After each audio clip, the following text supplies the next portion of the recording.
happening every day. Only on Disney+. Hello, I'm Mike Ajachi. Here are some top headlines we're watching at ABC News Live at this hour. Prominent South Carolina Republican Senator Lindsey Graham, a longtime ally of President Trump, died last night after a brief and sudden illness, according to a statement from his office. He was 71 years old.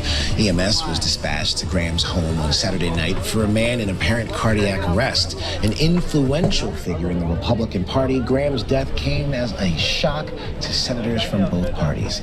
And a Legionnaire's disease outbreak has been found in cooling towers at 31 buildings, including the Guggenheim Museum. Health officials say they took immediate steps for remediation. The city's health department has battled to contain a cluster of the disease, now linked to more than 50 cases, and that no additional action is needed and no one inside the building is at risk. The bacteria is found in stagnant water that sometimes collects in those towers. The health officials stress this is not a problem with the city's water supply or plumbing services, but warn additional cases could appear within the coming days because symptoms can take up to 2 weeks after exposure to a pier. And we're watching a flash flood threat from slow moving storms heading south and east. Meteorologist Samara Theodore is tracking this and more. Ike, we are so concerned about the ongoing threat for flooding. Take a look at the states that are under a flood watch right now. Some areas were under a flood watch just yesterday. Nashville, Knoxville, parts of the Carolinas like North Carolina into West Virginia, far western Virginia, and Kentucky currently under a flood watch. And this is why, I mean, look at how many storms are popping up as we head through the Sunday. This area in yellow, parts of South Carolina, North Carolina, and Georgia, you all have a level 2 out of 5 when it comes to severe weather. It's there where we could see damaging winds, large hail, and flash flooding. So be mindful and have a backup plan for your Sunday. That's a look at your forecast. Back to you. I'm Mike Ajachi. Thanks for streaming with us. The news never stops. You can find us anywhere you stream live news. And if you're on the go, we're on the ABC News app and abcnews.com too. And up next, Martha Raddatz hosts This Week. She speaks to Democratic Congresswoman Pramila Jayapal after Maine Senate candidate Graham Plattner withdrew from the race. Plus, UN Ambassador Mike Walls after the U.S. and Iran resumed trading strikes in the Middle East. This Week starts right now.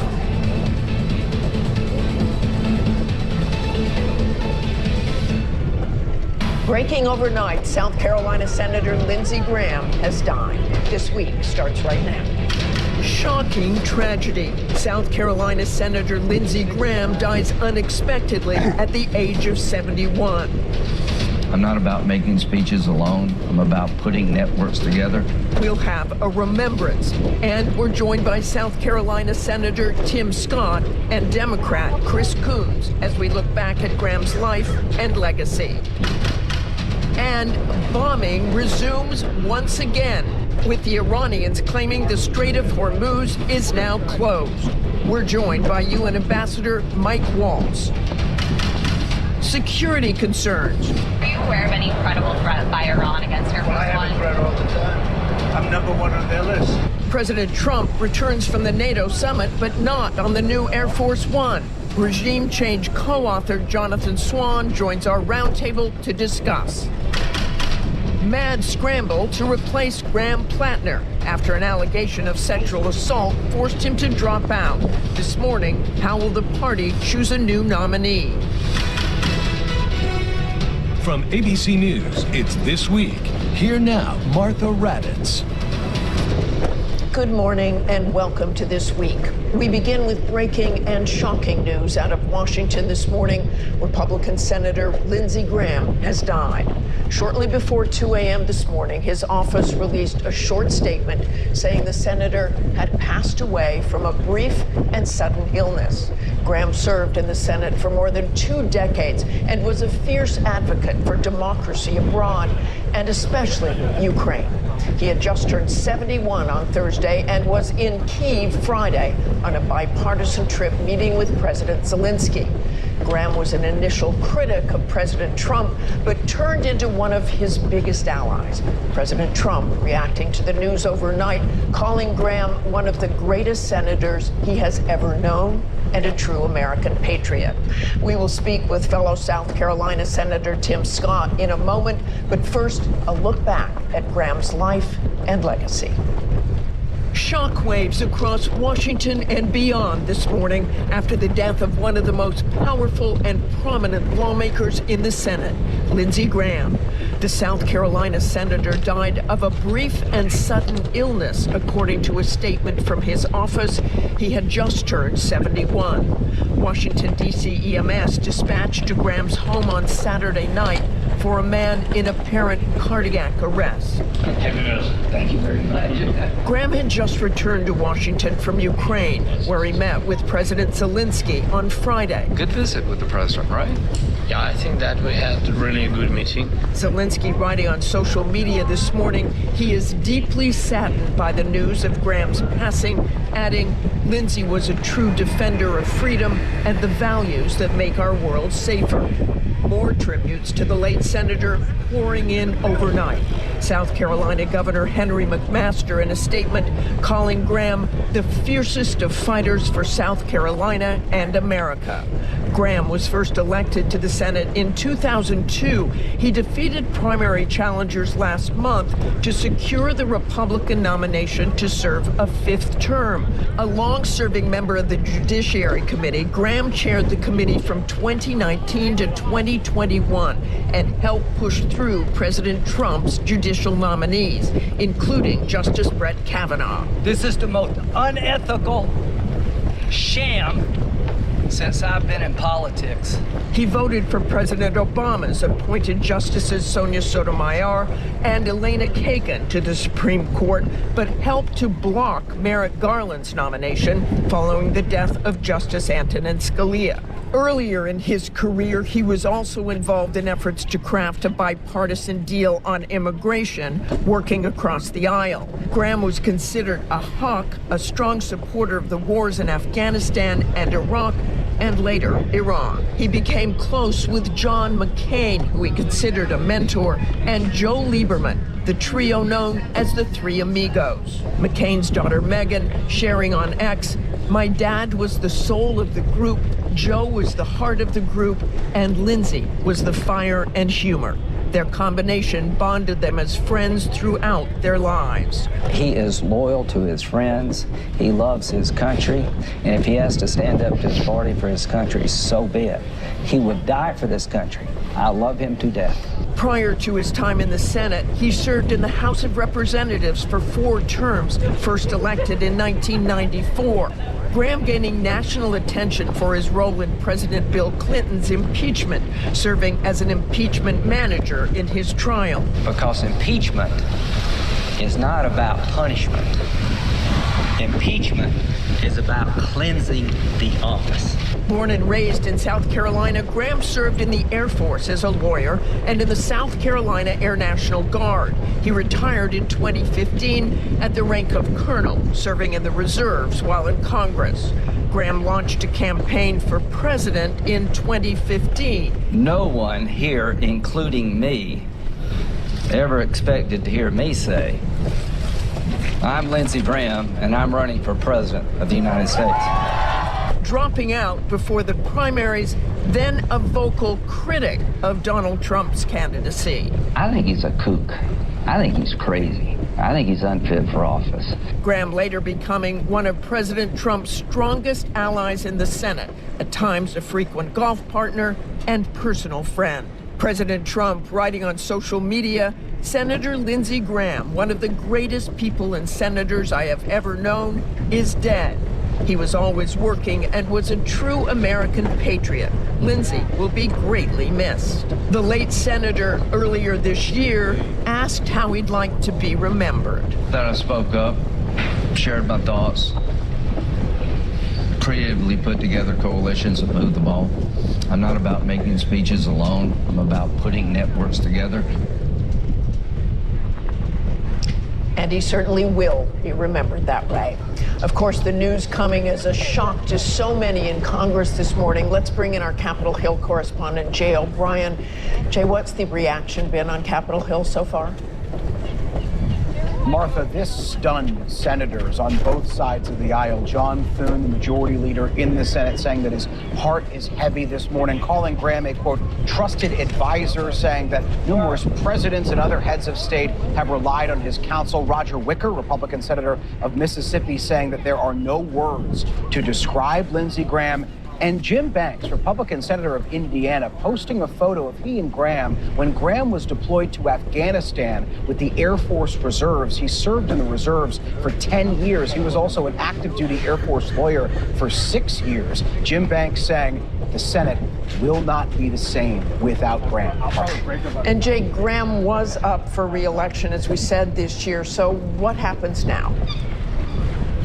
So Republicans in South Carolina now must, by state law, have a primary to pick a new candidate to replace Graham on the ballot. That has to happen rather quickly in just the next few weeks. And then again, they've got to get a new name on that ballot for November. Thanks so much, Jay. I'm joined now by Senator Tim Scott of South Carolina. Senator, I'm so sorry for your loss, for the loss in your state.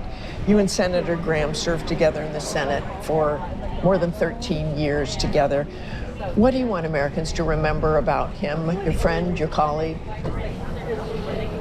Thank you so much. I'll say America lost a statesman, but I lost a friend. One of the most important parts of the Lindsey Graham story and journey is that here's a person who always saw you. And so often in politics, many Americans feel unseen, they feel invisible. And Lindsey saw them so often. He would take the time, and whether it was casework in his office, whether it was on the Senate floor, he always was looking for people who seemed and felt invisible. And one of the most powerful forces for good, Lindsey Graham, is because his pain of his past, losing his mother and then within 15 months losing his father, that misery he used to make sure that everybody was seen and that he was absolutely aggressive about keeping Americans safe. It is his legacy.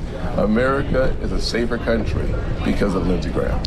You became the first black senator in the state's history. Graham said of that historic moment at the time, this is a day that has been long in the making in South Carolina. He really did welcome you into the Senate. He did. He's just a good person, was a good person, a great friend, and he had the ability to make you feel welcome when you're going to do something that has never been done before. You find yourself looking around a room for someone who seems to want to embrace you and accept you. Lindsey was very fast on that side. He was just dead there for me. He was right in the spot. And I will always remember Lindsey Graham as a guy who, as soon as I was appointed to the Senate, he embraced my candidacy for re-election. He was there on the campaign trail with me.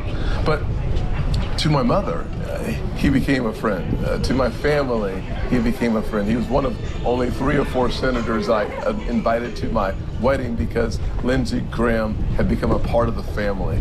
And it is a rare thing in politics, a rare thing in life to find people who are actually your friend. Lindsey Graham said it a long time ago. It makes me laugh now. If you want a friend in Washington, D.C., buy a dog. And Martha, actually proved that concept wrong because he was my friend. Well, Senator Graham was originally a critic of then candidate Donald Trump. That certainly switched. He was one of the president's most loyal followers. How did that transition happen? And when you look at that, what did you see? Well, Martha, I think it happened over time. Here's 2 hardcore, hardworking, hard-nosed individuals running essentially against each other, and then ultimately they became the best of friends. I can't think of anyone in the Senate who spoke to President Trump more than Lindsey Graham. The evolution of their relationship, I think it started once again with their commitment to winning was incredible. But their willingness to listen, even when they vehemently disagreed, was remarkable. I've been in rooms with both of them, and I got to tell you that their true friendship could only be seen behind the curtain, so to speak, where they would argue back and forth over important issues, always respectfully. Lindsey Graham always understood the office of the presidency deserved respect, but he also said my friend Donald J. Trump deserved respect. And that relationship was forged under fire because they had so many opportunities to work together from a foreign policy standpoint, but it was also forged on the golf course where they had I bet you 100+ hours playing golf over a decade, understanding and appreciating the unique differences that they both brought to the table.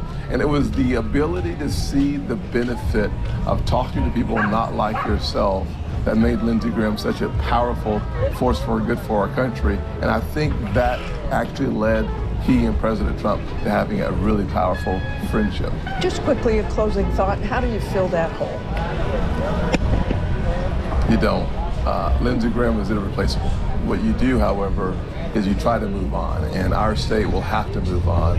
I think August will be a very busy month in South Carolina as we start the process of finding the Republican nominee for this November's ballot. You can't fill a Lindsey Graham hole. I can tell you one thing.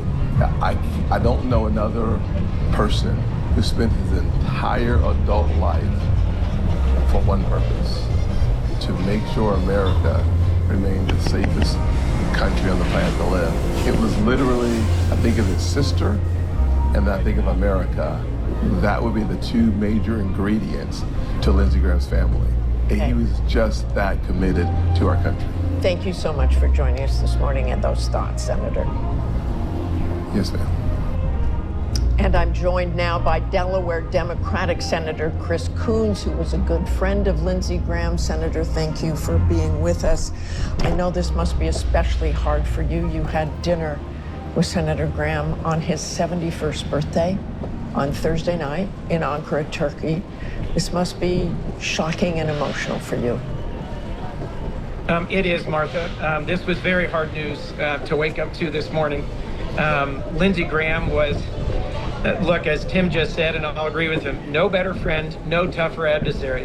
And he and I certainly fought plenty over our differences about politics and policy, but we also traveled the world together. We got to go to Africa many times, to the Middle East, to Europe. Memorably, after the shocking attack of October 7th, Lindsey pulled together